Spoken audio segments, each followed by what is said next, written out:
कुछ लोग तो हाथ बस खड़े कर ली, हाथ बस खड़े कर लो, जय बोलने नहीं पड़े। ऐसा ना चले, हाथ भी खड़े करने और जय भी बोलनी है ना, तभी तो मतलब है। अब कुछ लोग हाथ बस ऊपर कर देते हैं, जय हो बिल्कुल धीरे से, और ऐसा लगता है जैसे महीने भर से बिल्कुल कुछ खाने बोला मिला ही नहीं है। बेचारे महीने भर से भूखे हैं, जय तो बोल नहीं सकते तो हाथ खड़े कर, ऐसा नहीं भोजन करते हैं। तो थोड़ा जोर से बोलो, बोलो वृंदावन बिहारी लाल की, राघवेंद्र सरकार की। हमारी आदत है कहीं भी जाए तो जोर से जयकारा लगवाते हैं। पता नहीं जब तक जोर से जयकारा नहीं लगे तो मन ही नहीं लगता। ऐसा लगता जैसे कथा समझ में नहीं आ रही हो। समझ में नहीं आ रही ना? थोड़ा जोर से बोलो, बोलो वृंदावन बिहारी लाल की। तो तुम्हारा स्रोत अपनी जान निकाल दी तुम आज। बाबा आज ही को दिन बचो, आज ही तो बोलनी, कल से तो कोई कहेगा ना कि भैया जय लगाओ। आज ही लगा लो, कल से तो आराम से लगाना घर में, मोहल्ला वाले भी ना सुन ले, बाजू वाले भी ना सुन ले, जय हो। एक बार एक मंदिर में एक भक्त गया, खूब प्रसाद ले गया, अगरबत्ती चना चिरौनी सब लेकर के पहुंचा और भगवान के सामने आरती गाने लगा। बड़े धीरे धीरे से आरती गाई, हम भी दर्शन कर रहे थे। बहुत धीरे धीरे से बोले, ओम जय जगदीश हरे, है ना, वो आरती सब गाते। बहुत धीरे धीरे से गा रहा था, समझ में नहीं आ रही थी। ओम जय जगदीश हरे, बहुत देर हो गई गाते गाते गाते। जैसे ही आखिरी पंक्ति पहुंचा, बता क्या कहता है, सुख संपत्ति घर आवे, कष्ट मिटे तन का। ये लान उसने जोर से बोली। उसकी पूजा हो गई, मैं देखता रहा।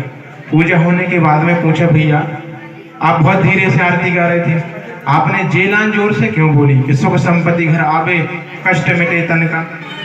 बोले, रे महाराज आरती में धीरे धीरे से गा रहा था, लेकिन जैसे जो पंक्ति आई तो मुझे लगा पता नहीं भगवान सुन रहे कि नहीं सुन रहे। तो थोड़ा जोर से बोल, तो भगवान सुन ले तो सुख संपत्ति तो दे ही दे, बाकी तो सब है ही है। बोलो वृंदावन बिहारी लाल की। बड़े बड़े भक्त हैं भगवान के, कई प्रकार से पूजा करते हैं। जैसे ही भगवान ने पत्र पढ़ा, भगवान उस ब्राह्मण को लेकर के राजा भीष्मक के यहाँ पर पहुंचे और देखा कि कात्यायनी मैया का जो मंदिर है वहां पर बहुत भीड़ लगी हुई है, बहुत सैनिक दिख रहे हैं। तो सारे सैनिक भगवान को मारने के लिए दौड़े। रुक्मी ने 60,000 सैनिक लगाए थे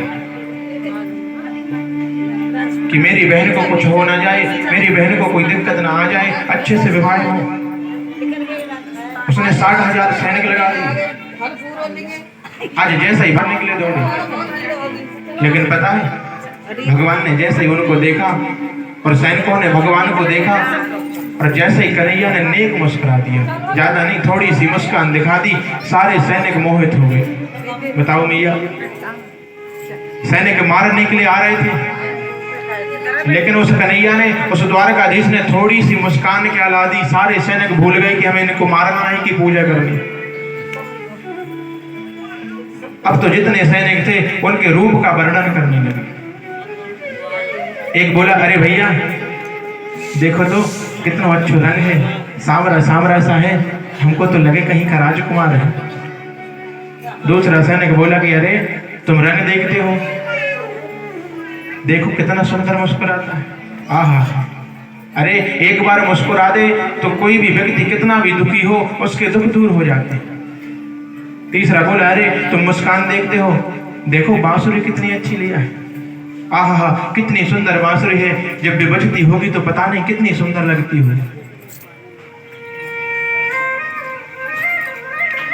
सारे सैनिक उनके रूप का वर्णन करने लगे। चौथा बोला, अरे भैया तुम बांसुरी देखो कितना सुंदर सुंदर चलता है। सारे सैनिक भगवान के स्वरूप का वर्णन कर रहे हैं। इतने में भगवान द्वारकाधीश धीरे धीरे धीरे मंदिर में पहुंचे। रुक्मिणी मैया ने उनको माला पहनाई, रुक्मिणी मैया को साथ में लिया और कन्हैया जाने लगे। अभी भी सैनिक मोहित है, सैनिक कह रहे, अरे देखो तो कितनी सुंदर जोड़ी है, कितने सुंदर लग रहे हैं, देखो अपनी रुक्मिणी कितनी सुंदर लगती, देखो ये पता नहीं कौन सा बालक है, कहां से आया है। दूसरा बोला, तुम तो जोड़ी देखते हो, हमको तो ऐसा लग रहा है कि जहाँ की हमेशा देखते रहे, कभी इससे दूर ना हो। और सैनिक उनकी प्रशंसा करते रहे। कान्हा जी धीरे धीरे धीरे रथ की तरफ जा रहे हैं। एक बोला, अरे देखो कितना सुंदर रथ है, आहा कितने सुंदर घोड़े हैं, देखो तो सारे